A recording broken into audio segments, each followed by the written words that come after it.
Hey, AP History students. I'm here with your European History class as we start second semester.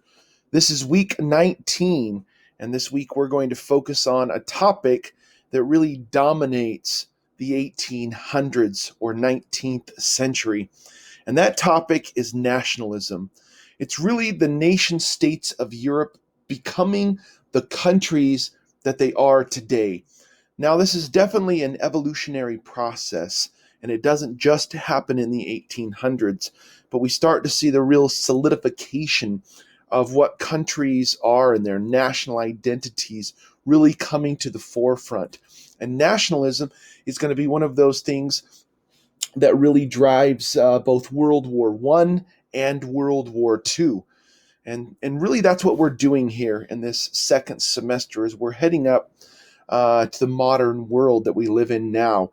And we're really trying to get an understanding of what brings us to the world that we live in now. And that's always the point of a good history class, is not necessarily to talk about what happened hundreds of years ago. And the purpose of a history class is not to memorize the names of people that you've never heard of before. The purpose of a good history class is to understand who we are right now and how we got here and why we do things the way we do things. We're just using history as a tool to understand the world that we live in. In the modern world, there's somewhere close to 200 countries. And it's not that I can't Google it and look it up. It's that what makes the definition of a country a country? Is a place like Kosovo a country? Do other countries recognize it as a country? That's just one example in the modern world. Or places like East Timor, or places like South Sudan, places that have just become countries in the last decade or two. And so that begs us to ask certain questions of what makes a nation a nation. Okay. And so we're going to look at some conflicts that happened during the 1800s, and it's going to help us understand modern countries in the modern world and really help us explore European history and how it impacts us today. So let's go ahead and get started here on our week 19. Now, because we've taken a break and we're starting our second semester here on week 19, we really want to take a minute to dive into the overarching idea of history and see our place in it. So in your notes, if you could just remind yourself of what it means to put events in chronological order, or to develop the skill of chronologic reasoning. This class starts in the 1400s, and I've asked my students to drill this into their brain that when I say 1400s, there's a lot of stuff going on around the world in the 1400s. But if we had to put a word on it that kind of solidifies the idea, that key word would be the Renaissance. Now, the Renaissance doesn't start in the 1400s. In fact, the Renaissance itself is kind of an evolution of ideas that spring out of the medieval times. And so most historians would say that the Renaissance started sometime during the 1300s. Yet by the time this class starts in 1450, the Renaissance is in full swing. And the ideas of the Renaissance are spreading around Europe. And because of exploration, the ideas of Europe are going to spread around the globe. And those things are all really taking root and developing in the 1400s. Now, depending on where you live, the Renaissance ideas might not have gotten to your village or to your city until the 1500s. Okay? So it's not exactly like that's history is made by people, and people are kind of messy, and the ideas of people are not always simple and constructed in a time and a set frame in a box. And so to put this label on the 1400s is just a way to help you get an idea of the complexity of the reality that we live in. Now, the 1500s, I've asked my students to kind of, again, cement an idea around the 1500s to help them remember and understand what's happening in Europe. And again, because Europeans are going to spread around the globe, and essentially they're going to take over the world. And so, if we're looking at the 1500s, the key idea here is Reformation. Now, remember, the Reformation is the division within Christianity. Christendom is not ever going to be united after this time. Not that it wholly or completely was before this, certainly. There was already the divisions that happened back in medieval times, where the Christian church split between the East and the West, or Catholicism in the West and Orthodoxy in the East. But in Europe, we get a major division within Christianity, and literally and eventually hundreds and thousands of different types of Christians come out of this Reformation. Now, that's not the only thing happening in the 1500s. There's, of course, this is the major era of exploration. There's also new monarchies that are developing in Europe. That is, they're condensing or centralizing their power at the expense of the nobility. And we're on the way towards absolute monarchies that really, dominate the 16 and 1700s. Okay? But again, if you can put that label of the Reformation on the 1500s, it really helps you as an AP history student to think about, here's what's going on in the 1500s. Of course, the 1600s, we've given that two words here, the scientific revolution. And as I've said every single time with the last, two chunks of centuries of time, it's not the only thing that's happening. And it's not like when the year 1600 hit, it's not like the people, had a meeting and said, hey, let's have the scientific revolution. This is obviously a human experience that evolves over time. Some of the greatest scientific thinkers of the scientific revolution really were starting during the 1500s. People like Galileo and Copernicus. But by the time the 1600 hits, there's a lot of absolute monarchs who are starting to develop these scientific academies and really supporting these natural philosophers, is a word that they would use. And we're starting to do some experimentation. We're starting to create devices or invent devices that really help us quantify the natural world that we live in. So the scientific revolution, we're thinking of names like Sir Isaac Newton. Of course, who's going to spill over into the 1700s. But we're going to be talking about people like Galileo and Copernicus and Kepler. And we're going to have people who are challenging the way things were. People like Francis Bacon and René Descartes. So we're getting into this time frame where people are starting to really leave behind superstition and use scientific principles to understand the world that we live in. And you can see how this is affecting us even into the modern world. And of course, there's clashes between the church, Christian teachings, or the way at least the dominant Christian church sees the world, and people are challenging that, both in the Reformation, in religious ideas, but that kind of evolves into challenging, our perception of creation versus evolution, and these ideas start to take root. And they're not going to be fulfilled until even like the 18 and 1900s, and even today, where we are continually challenging what we know and how we understand the universe and the world that we live in. So again, a good history class is always trying to see the way things are and use history as a tool to see how we got here. Now, the ideas of the scientific revolution and scientific method start to be applied to social situations in the Enlightenment.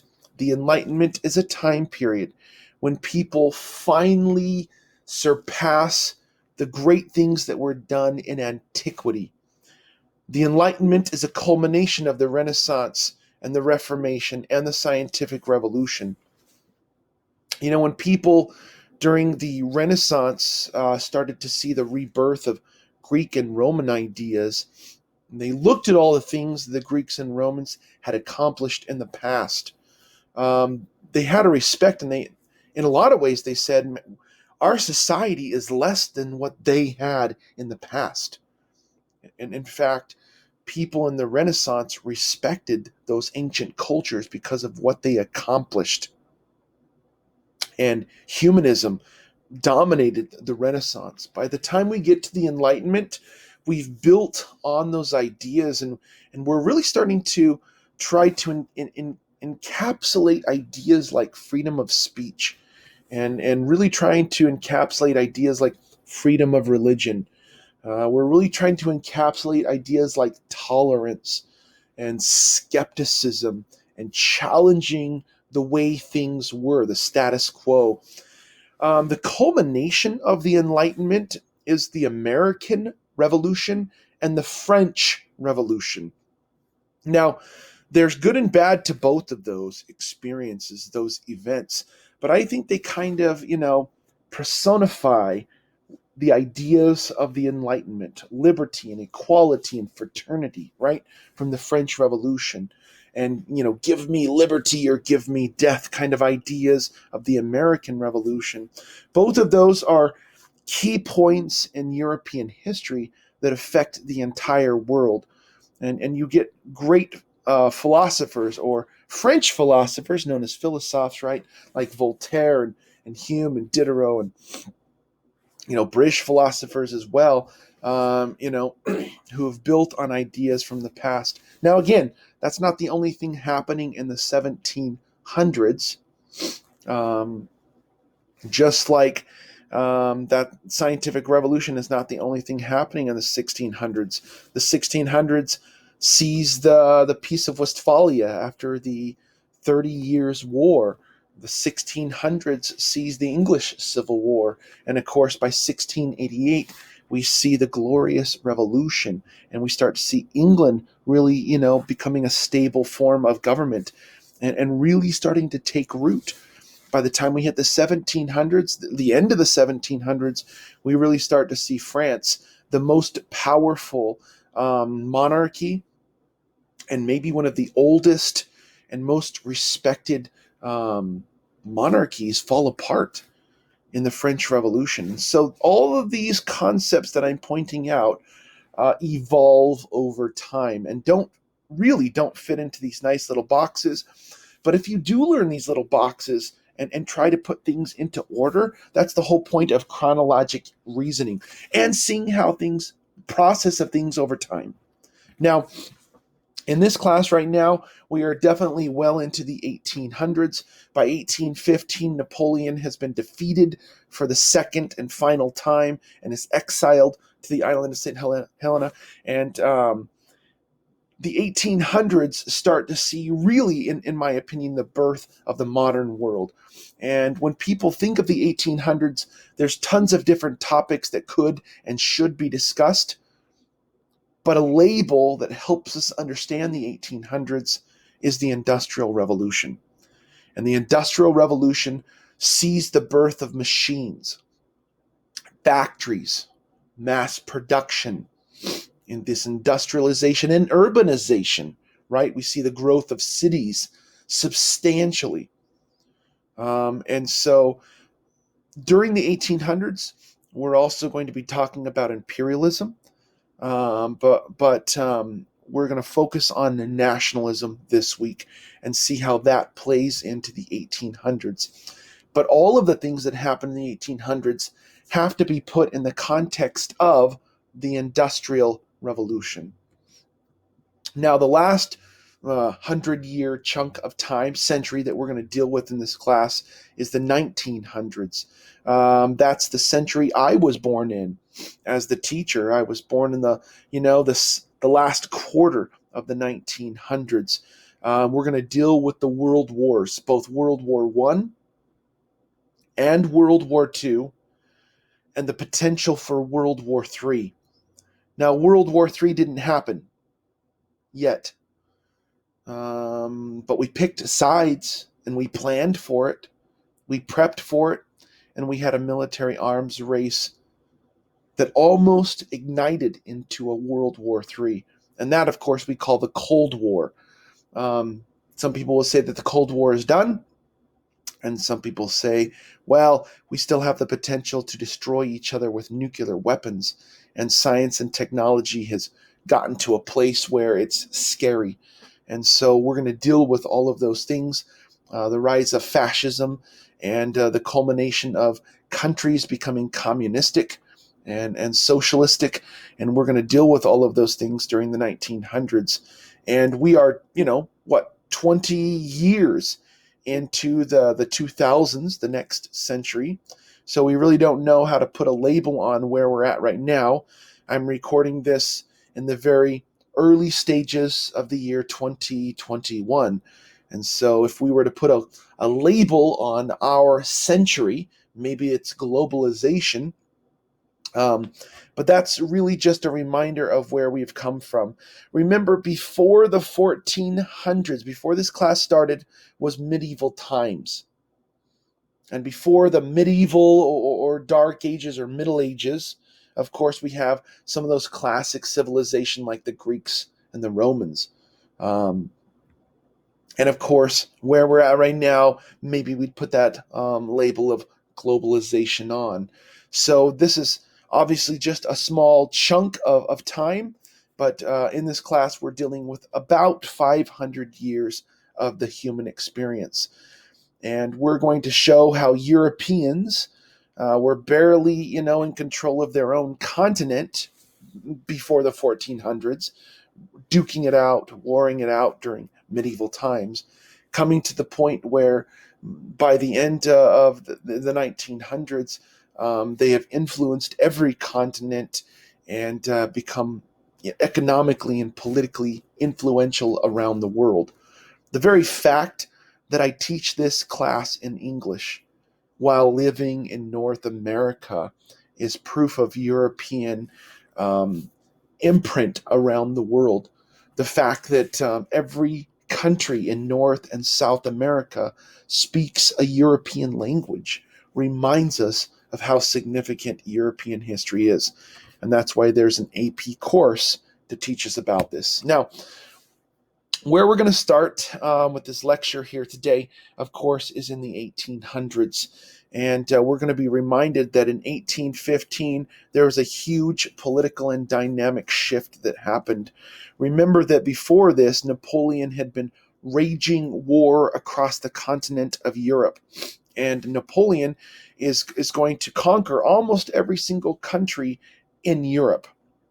Eventually, of course, he's going to be defeated by a coalition that is a united block of countries that are going to fight against France. And by 1815, in the modern country of Belgium, which would be right in here, Napoleon is going to be defeated at the Battle of Waterloo. And he's going to be defeated, by British and Prussian forces. But of course, there had been multiple coalitions that had formed to fight against him. In 1815, there is a Congress of Vienna that is put into place. It's a meeting of monarchies around Europe, and they try to draw up rules to keep the power balanced in Europe. One of the things that Napoleon did is he destroyed the old school, what we call the Holy Roman Empire. And the Holy Roman Empire, you can kind of see some boundaries here, where the German people lived. And the Holy Roman Empire was a medieval entity. And it slowly had been, decaying since 1648 in the Peace of Westphalia. Out of the old Holy Roman Empire grew Prussia and Austria. Those are two German-speaking, German-cultured political entities that were a part of the Holy Roman Empire, but become their own entities, and I guess we're going to say countries. That's the whole point of the notes here today, is nationalism and seeing national boundaries. Now, Napoleon destroyed the Holy Roman Empire, and there became a German confederation in its place, that kind of, answered to Napoleon, but then, of course, resisted and fought against Napoleon at different stages. But really, I need you to be able to look at this map. It's not the way Europe looks today. Um, we do see places like Russia that have bitten off pieces of Poland and Finland, okay, and other countries that exist on the map today, like Latvia, Lithuania, and Estonia. We see Austria dominate a multicultural chunk of Europe, places like Croatia and places like Hungary, places like pieces of Romania, um, and so Austria was a much bigger political entity than it is today. Prussia is going to create what we call Germany today. So when we think of Prussia, think of Germany, and very different from Russia. There are some other countries that had maybe solidified earlier than the 1800s. Places, Portugal's kind of an old school power. Remember, Portugal and Spain were powerful during the 14 and 1500s. That was kind of their high mark. And of course, Great Britain maybe hits its low point, and also maybe its high point during the 1600s, with the English Civil War being the low point and the Glorious Revolution maybe being a high watermark and moving forward. And so they had kind of solidified into countries earlier on. Now, France had gone through the French Revolution, but even though that was a mess and a disaster, Napoleon uh, put France back up there and forced people to respect it. There is no country of Italy at this point. Going back, there was no Italy until the 1800s, and we're going to talk about that here today. The Ottoman Empire is another key player that we're going to have to deal with. It's kind of the oddball in European politics because it's not a Christian empire, it's an Islamic. And that's going to be different from the rest of Europe, and something that we need to be aware of as we proceed forward. Okay, let's get on to some other things. Now, there are some revolutions that disrupt Europe during the 1800s. And I kind of put this stop on our notes because I want to remind students why we're taking notes. Sometimes we get into this habit of just copying down what's on the board, or tuning out, not actively participating in the notes. And obviously, I'm pre recording this and posting it on YouTube this year because of the current situation we're under. And normally, I would be doing this live in class, fielding questions, asking people to respond, trying to get students to be engaged. But you've got to remember that we're trying to interact with the content. And if there's things you don't understand, those are the kind of things that you should be putting in your notes and bringing up in class and asking and digging. So remember, we're taking notes for multiple reasons, but the number one reason is to learn the content. Maybe the number two is, of course, to pass the test that's going to come up. All of my midterm and final questions I cover in the notes. And I go back to my notes and I verify that before I give a midterm or a final. So this really becomes one of the most important things you could do in class if you want to be successful. It helps us to learn the content. So remember that at the end of the 1700s and into the early 1800s, there are multiple revolutions that are sweeping the globe after the American and French revolutions. Just as a reminder, we talked about a revolution in Haiti. That's in the Caribbean. We talked about Mexico gaining its independence in North America. And the rest of Latin America, that is the Spanish-speaking parts of the Americas, really breaking free through revolutionary actions to become independent countries. So during the 1800s, Europeans are going to kind of, in a way, finalize their conquering of the world, but at the same time, they're also going to lose huge chunks of the world to independent nation states that are going to be created. The people of Mexico look back to the 1800s as really the birth of their country. And so that's going to fit into this whole nationalism idea. Um, Even within Europe, there are countries that are going to be reborn. One of the most significant ancient countries or places is Greece. But for a long time, Greece has been dominated by the Ottoman Empire. If you look at this map of Europe, if you're familiar with your geography, this peninsula and a lot of the islands down here is Greece. But there's no Greece on this map. Greece is controlled by the Ottoman Empire.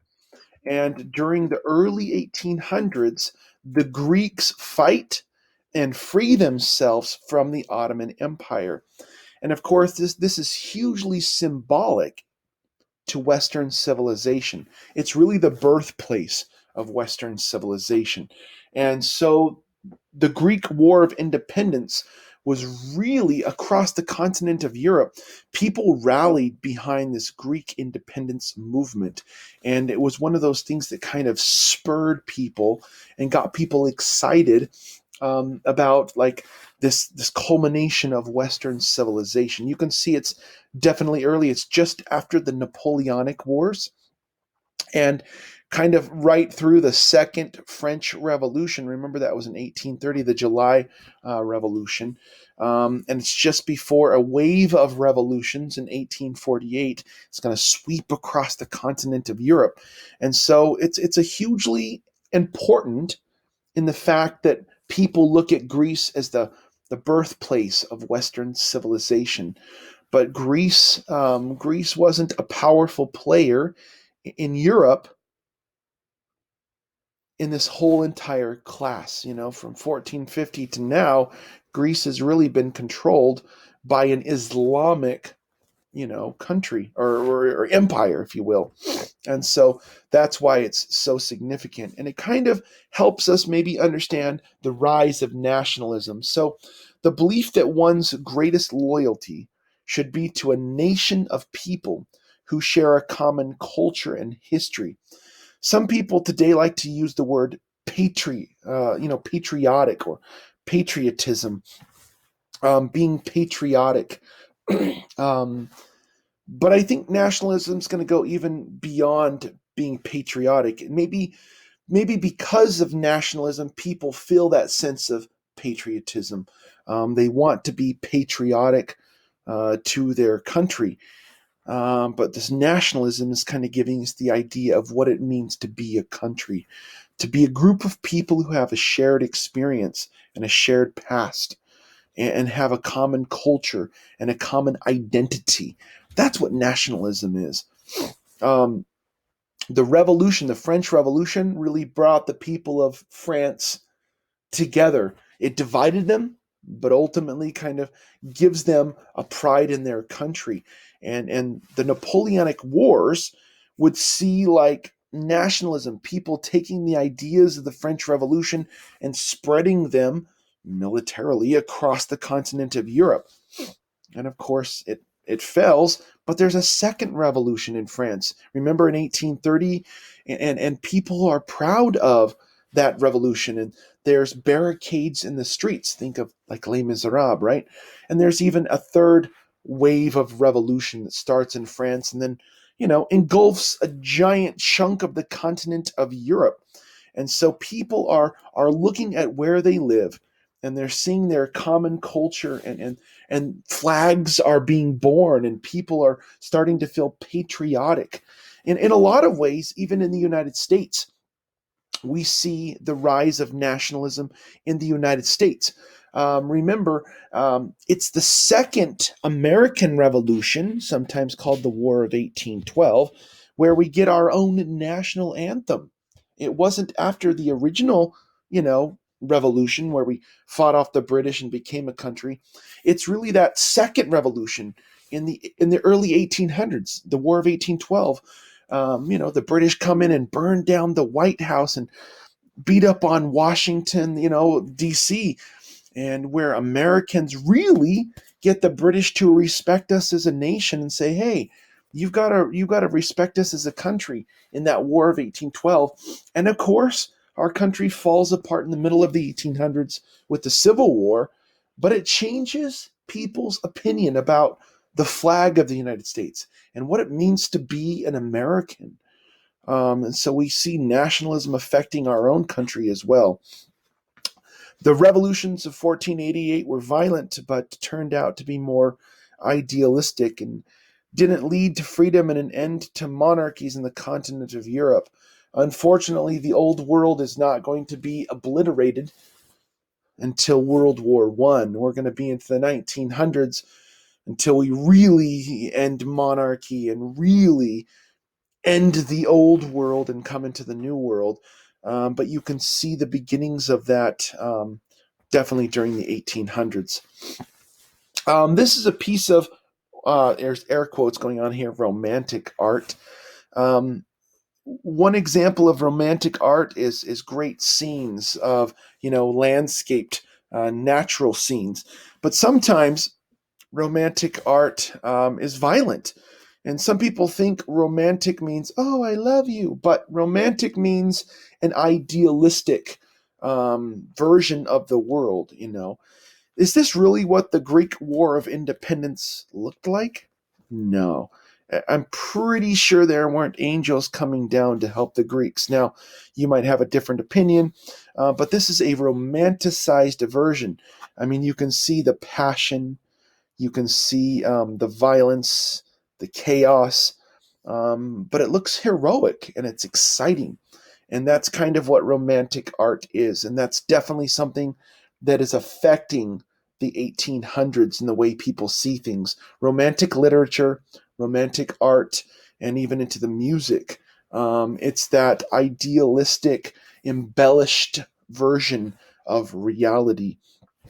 Um, Now, of course, we promised that we need to talk for a few minutes about the Ottoman Empire. The Ottoman Empire, remember in 1453, the Ottomans overtook Constantinople and destroyed the old Byzantine Empire, which was really the east half of Rome. Um, Now, the Ottoman Empire did not start in 1453. We've got to remember that the Ottoman Empire existed for, depending on the way you look at least for a couple hundred years or at least 100 years. And by the time we hit 1453 and the Muslim Turks, the Ottoman Turks, destroy Constantinople and establish Istanbul and the Ottoman Empire, we really see them start to become a major player in European politics. And they're going to be a major player all the way up until 1918. At the end of World War I, the Ottoman Empire is going to cease to exist, and we're going to get the modern country of Turkey. But you can see that to a certain extent, they control the giant chunk of land. I mean, a huge piece of the world. Remember, there's three continents that come together: Africa down here, Asia over here, and Europe up here. And so to control the Mediterranean Sea is the goal of every empire, because then you're going to control trade from three continents. And so the Ottoman Empire is a huge key player. And we're going to talk about a conflict that happens in the Ottoman Empire. It's really a conflict that's fought both between the Ottomans and their next door neighbors that are getting big and powerful and strong, and that's Russia. So remember that just above this, this is showing obviously the Ottoman Empire, but over here and up and off the map, we're dealing with the biggest empire on the planet Earth, Russia. And they're going to fight over control over this peninsula here in the Black Sea. You can see this piece of land that sticks out into the Black Sea is called the Crimean Peninsula, and there's going to be a military conflict in the middle of the 1800s over that piece of land. And again, it's going to be Russia trying to get access to the Black Sea so it can get access to the Mediterranean Sea. But of course, they're being blocked by the Ottoman Empire. The Crimean War was Russia expanding into Ottoman territory. Russia wanted control of the Black Sea. And in order to get control of the Black Sea, they're going to try to conquer that Crimean Peninsula. I say it's Russia versus the Ottoman Empire, but ultimately a lot of other key players are going to get involved, particularly the French and the British. And the French and the British are going to work together. Now, this is weird if you've been listening to what I said, because the British and the French just duked it out in the Napoleonic Wars several decades earlier. So if you're thinking to yourself, why would they work together? And second of all, why would they work together with the Ottoman Empire, which is clearly an outsider? And the reason is because after the Napoleonic Wars and the Congress of Vienna, European powers wanted to stabilize things. They wanted to have a balance of power so that one country didn't dominate the politics. All right. And if they all kind of kept each other in check. And so throughout the 1800s and even before, even into the 1700s and way back, going all the way, I would say, even to the Peace of Westphalia at the end of the 30 Years' War, this idea of a balance of power was supposed to help stabilize things. So again, this is weird, but the British and the French worked together to help the Ottomans stop Russia becoming too powerful. So if that makes sense. So Russia versus the Ottoman Empire plus the British and the French helping them. The British and the French don't necessarily like the Ottoman Empire, but they don't want Russia to become too powerful. That's balance of power. Poor planning and poor leadership on all sides led to more than 400,000 killed. The Ottoman team does win. The British, the French, and the Ottoman Empire win. But there's 400,000 people killed. And we're starting to get into a time where industrial production affects the outcome of war. And in a lot of ways, people start to see this as one of the first industrial wars. We start to see killing on a greater scale at a faster pace than we've seen before. We start to see how railroads can affect, these machines that are pretty new in the 1800s are starting to affect the outcome of military engagements. Steam-powered ships, faster loading, mass-produced ammunition and breech-loading rifles. We're not dumping black powder down the front of a barrel and jamming a ball, down and putting a cap on the gun. Now we're starting to mass produce bullets. We're starting to get like the telegraph that's going to play into this. That's really quick communications. And so that's maybe the most important thing about the Crimean War is it's an industrial war, and it's one of the first ones to use some of the new technologies of the Industrial Revolution. And it starts to change the speed at which warfare happens. Now, one of the things I like to point out is the Crimean War happens just a decade before the American Civil War. And I've kind of put that down in the corner to remind us that's what the Americans are going to go through here in the next decade. In the 1860s, the Americans are going to experience the Civil War, and it's going to be huge and catastrophic and epic. It's going to be more people die in the American Civil War. It's somewhere more around 600,000 in the American Civil War. But the Crimean War is going to kind of pave the way and how technology is used because of the Industrial Revolution and the speed at which death happens.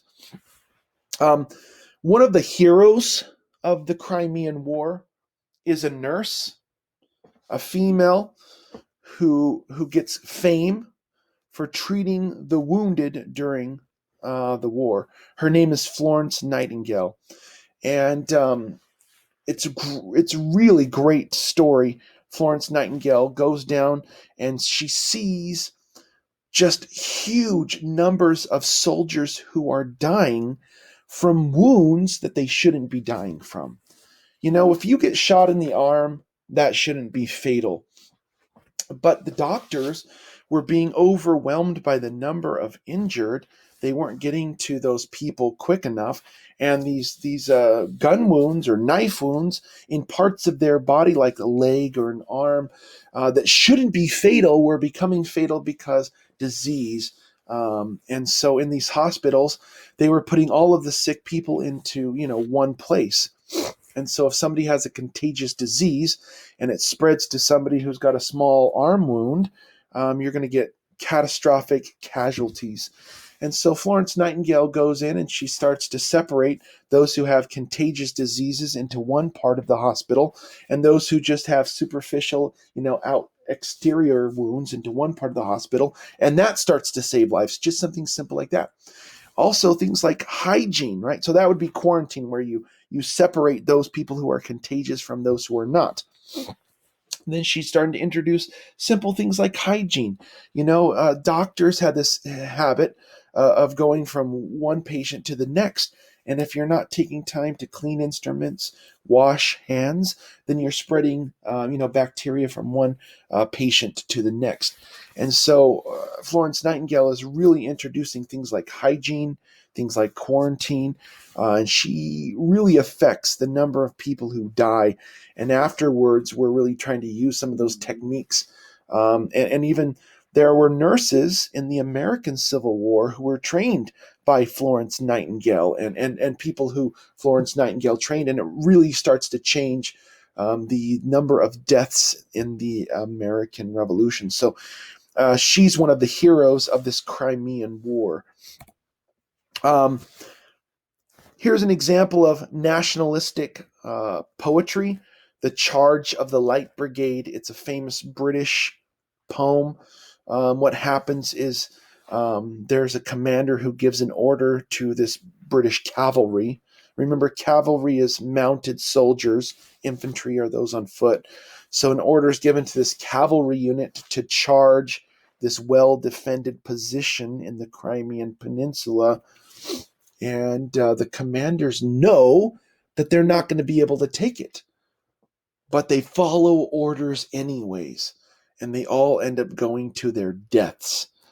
But they're fighting for king and country, or queen and country in this case, because Queen Victoria is, really the dominant figure in Great Britain during this time. But the Charge of the Light Brigade is a great example of nationalism, because these guys are going off to their deaths and they're fighting for their country. They're fighting for a cause maybe they don't even believe in. And even though the orders are bad, they're still going to follow those orders because they're loyal and they're patriotic to their country. And anyways, if we were in class, maybe we would take time to read the Charge of the Light Brigade. But it's just a great example that happens during the Crimean War of nationalism. Interestingly enough, how significant is the Crimean Peninsula? Well, in 2014, now that's only 6 or 7 years ago, in 2014, Russia took the Crimean Peninsula. Okay, that's interesting. History repeating itself. Just a few years back, while I was teaching this European history class, Russia retook the Crimean Peninsula, this time from a country called Ukraine, which we don't quite see on this map right here, because pieces of it didn't exist and such at different times. But this Crimean Peninsula is so significant that even in the modern world, Russia still cares about it. And so I think that's interesting how history repeats itself. I may be talking about something that happened during the 1800s, but I'm also talking about something that's happened in modern history, because Russia still cares about the Black Sea and controlling that important waterway, because it connects to the Mediterranean, which connects those three major continents. And if you control the trade in the Mediterranean, then you dominate the economy and the economics.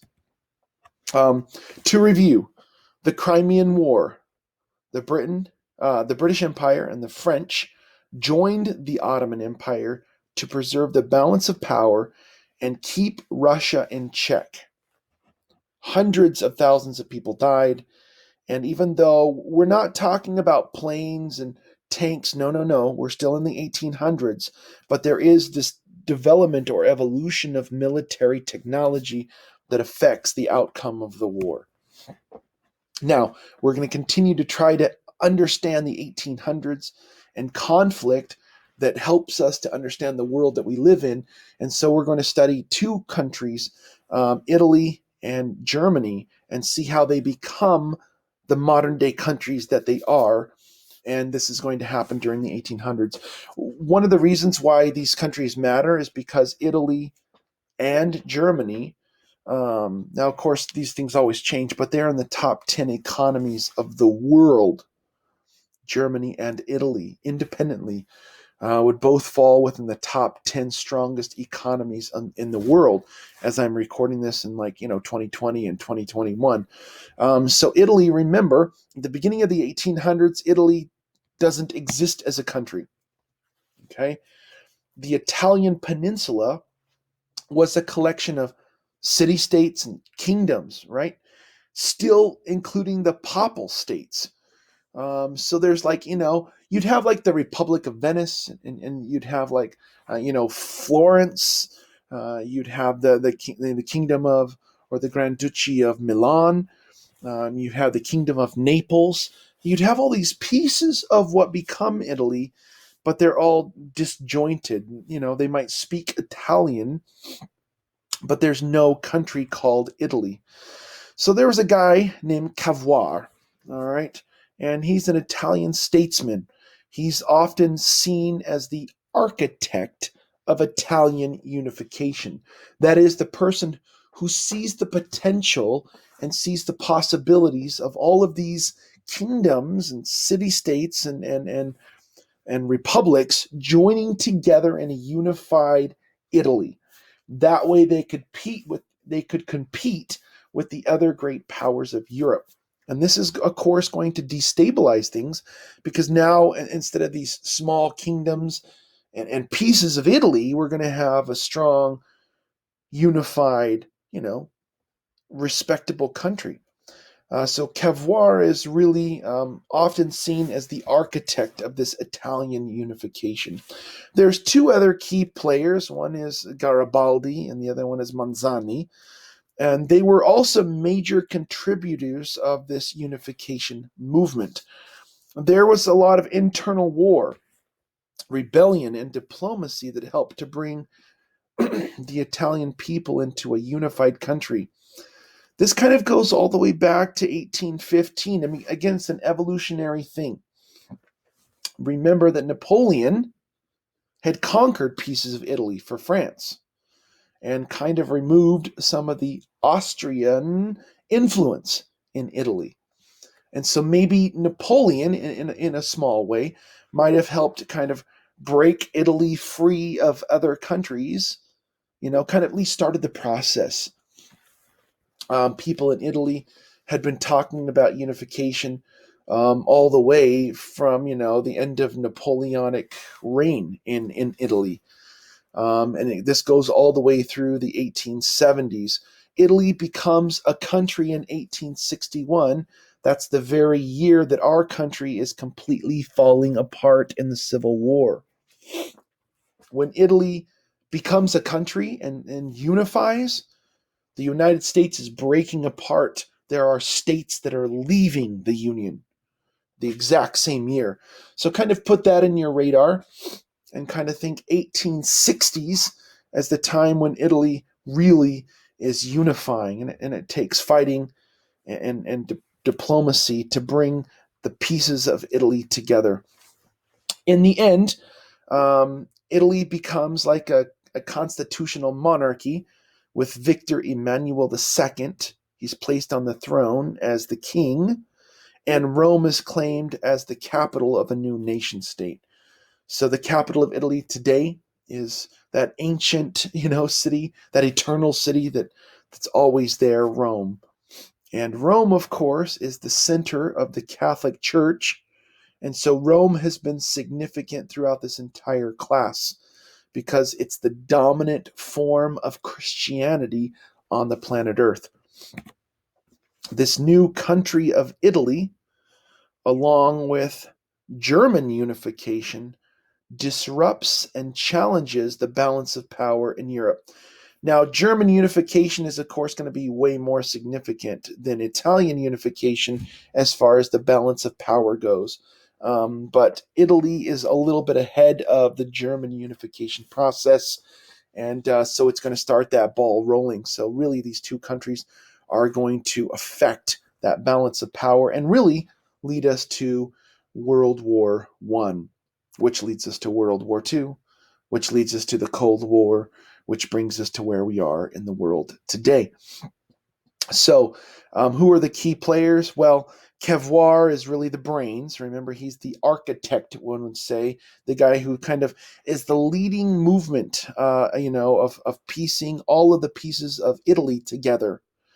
Giuseppe Garibaldi is really the military genius behind it, the one who's fighting the conflicts and moving the pieces, of the chess board together, if you will. And Giuseppe Manzani, same first name, he's kind of the heart. He's the writer, the guy who's the pinning it all and making it, sound good and feel good. And so these three guys together are helping with Italian unification. So again, to simplify this, in the 1860s, Italy becomes a country, right? And they're going to be a dominant key player. Again, they're in the top 10 strongest economies on the planet Earth today. Okay, Italy. Now, we're going to move up north in Europe and look at German unification for a few minutes. And we're going to kind of focus on what we call the Franco-Prussian War. That's a France versus German war of the 1870s. And this is going to lay the groundwork for World War I. Again, that's kind of where we're heading in this class. Before the 1870s, the German-speaking lands were a loose confederation of kingdoms and states. Remember the old Holy Roman Empire that we started these notes and reminding us how significant the Holy Roman Empire was earlier. A junker named, or Junker is probably a closer German word. In English, we would want to stay that strong J sound, but in the German, it would probably come across more as Junker. Junker, named Otto von Bismarck, was a key leader in Prussia who united the German people into a new country and provoked France into war. He actually provoked a lot of war. In fact, Otto von Bismarck is known for saying that Germany would become a country through blood and iron. And basically, he said blood and iron because he knew it would take military conflict to bring the German people together. Blood, conflict. And of course, iron meaning the Industrial Revolution. You have to have a strong economy to have a strong country. So I'd just like to point out that war is one of the best things for patriotism. I mean, I've never seen the United States of America so united and so patriotic except after 9/11. We had this horrific terrorist attack in New York, and in Washington, D.C., or just outside of D.C., right, the Pentagon. But after that catastrophic, devastating attack, Americans united and people were raising the flag and people felt this patriotism like I've never seen in my lifetime. And you could say the same thing about like World War II when the Japanese attacked Pearl Harbor. People united behind the ideas of their country. So Bismarck knew this even back in the 1800s. War, even though it's divisive, can bring people together and really unite those ideas of nationalistic pride. So here's the key. The Franco-Prussian War, France loses. That's huge. France loses to an upstart country. This is the old pieces of the Holy Roman Empire coming together, led by the Prussians, and they're going to form a brand new country that we think of today as Germany, right? In this Franco-Prussian War, Paris is captured, and Napoleon III, I don't know if you remember him, but he's the guy who took over after the French Revolution of 1848, that third French Revolution. Napoleon crowned himself emperor after 1848, and he's the emperor, really, first president, but then emperor of France all the way until the 1870s. And he, in this Franco-Prussian War, loses. And this damages French national pride. To lose to an old piece of the Holy Roman Empire, to have Paris, invaded, to have Germans, in Versailles. This is an embarrassment. And the French are forced to pay reparations to this brand new German country. And they lose a chunk of France, Alsace-Lorraine. And honestly, this is one of the things that the French want payback for during World War One. It's going to affect World War One, and we'll get to that at a later time. But in World War One, France tries to reclaim lost territory from this Franco-Prussian War, an area called Alsace-Lorraine.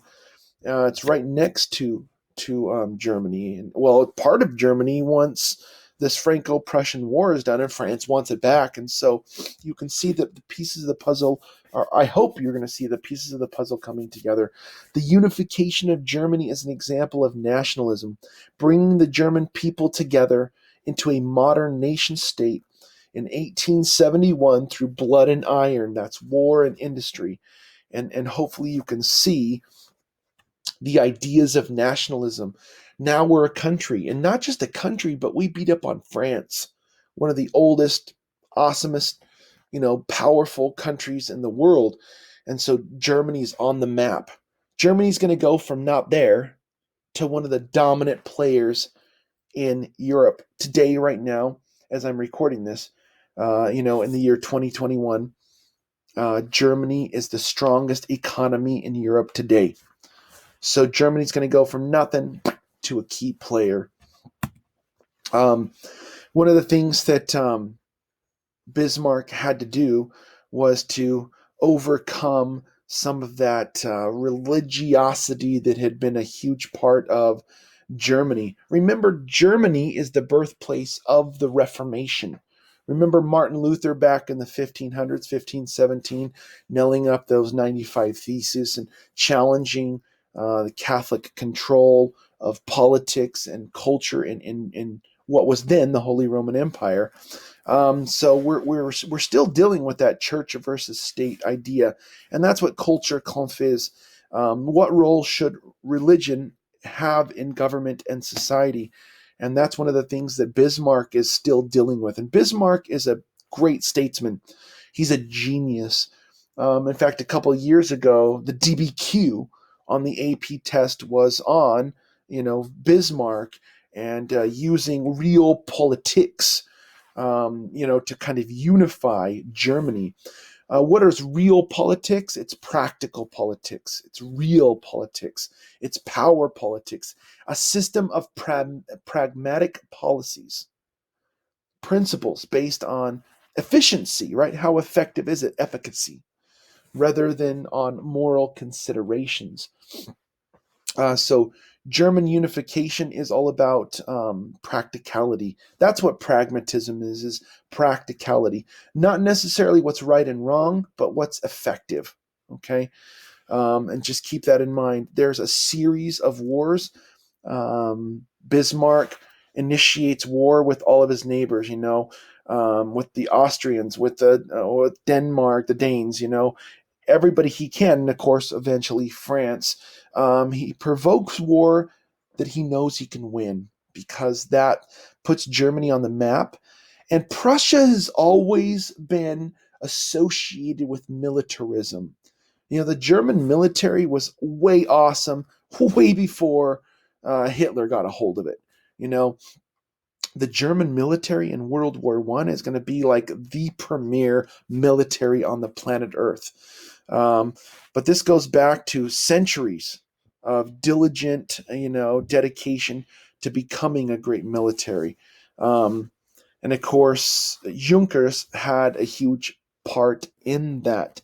Remember, Junkers, these Prussian Junkers, were members of the landed nobility in Prussia. They owned great estates that were maintained and worked by peasants who had very few rights. These Junkers were an important factor in Prussia, and after 1871 in the German military and the political and diplomatic leadership. So if you look at the modern flag of Germany, I have up here in the top corner, you can see that we're going to go from Prussia is going to incorporate all of the German-speaking territories into what kind of looks like Germany today. Obviously, if you know the map of Germany, there are parts that are Poland today that were back then a part of this new German unification. But we can see how the Prussians start to dominate, and they're going to really have a huge impact on the continent of Europe. Germany today is technically called Deutschland. If you've ever gone to Europe before, any license plate that has a big fat D on it stands for Deutschland. That's what Germans call their country. For some weird reason, we call it Germany, and the people in France call it Alemania. But anyways, Germany today is really a confederation, well, a federation of states. You might be familiar with like Saxony, Bavaria, maybe you've heard of some of these places before, but they're going to all be brought together. And it started early in the 1800s. The Zollverein, if you remember that, back in the early 1800s, was a free trade zone amongst German states. So people had kind of been looking for a united Germany before it actually happened, just like in Italy. A lot of these, like when the revolutions of 48 kind of, blew across the continent of Europe, there was a lot of people who were looking to unify, back in 48, into the 50s, but it didn't quite solidify until the 1860s for Italy and the 1870s for Germany. And of course, about the same time as Germany is becoming a unified country, Austria, which is another German-speaking country, Austria, is going to rebrand itself into the Austro-Hungarian Empire. This piece right here, Austria, is German-speaking. But the rest of Austria, I'm doing air quotes here, speaks different languages: Czech, Slovak, Romanian, Croatian, Slovenian. There's all kinds of different languages and ethnic groups within this multicultural empire, and that's going to affect how Austria runs. And Austria has been and will be a key player in the story. Just remember that modern Austria is way smaller than what we call Austria-Hungary now after 1867. So Austria is going to become the Austria-Hungary Empire, Austro-Hungarian Empire, after 1867. They had also had some of that disruption in the revolutions of 1848, and that's going to affect how the politics work out. So those revolutions, even though they weren't successful, do affect things. Just remember, Austria-Hungary is a multi-ethnic population, so they changed their name officially. The Middle East, remember, that's where we would find the Ottoman Empire. The British took over Egypt in the 1800s and built the Suez Canal. French engineers were involved, and the canal opened in 1869 to avoid going around Africa to trade with Asia. I'm going to point that out on a map in just a minute. Remember, the Ottoman Empire was centered in an area called Turkey. We call Turkey, but it controlled the entire Middle East.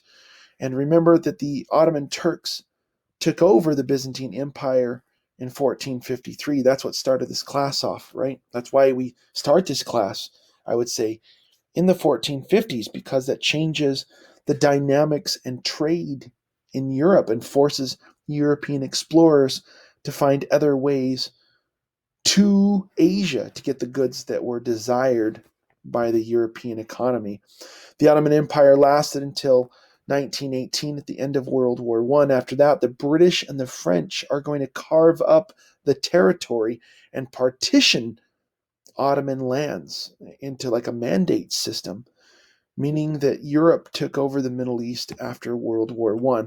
So the two most important canals in the planet Earth would be the Suez Canal and, of course, the Panama Canal. That's going to be a little bit later. That's in the early 1900s. Remember, if you want to get access to Asian markets, Europeans had to travel all the way around Africa, or, that's the long way around. You don't want to go that way. So in the late 1800s, they dug a canal through the deserts in Egypt to connect the Mediterranean to the Red Sea. And the Suez Canal then, of course, shaved off an amazing amount of time and just increased global trade. The same thing, of course, in North America, again, a little bit later. But if you wanted to get from the east coast of the United States to the west coast of the United States, you had to go all the way around South America. And by cutting the Panama Canal, that, of course, shaved off thousands of miles and affects global trade. When I refer to the Middle East, of course, I'm referring to the middle of Europe, Africa, and Asia. That piece of the world right there that's so valuable in natural resources like oil. It's effective, even today. Now, this is the part of the notes where I want to pause and say that if you need more help, there are crash course videos. There are also review videos that cover pretty much every topic that I've discussed today. German unification, Italian unification, parts of the Crimean War, this whole age of ideologies. Remember, the point of these notes is to learn the material and to get ready for the AP test. Thanks for joining with me. If you have questions, please address those in class, and we'll have a great learning experience this semester.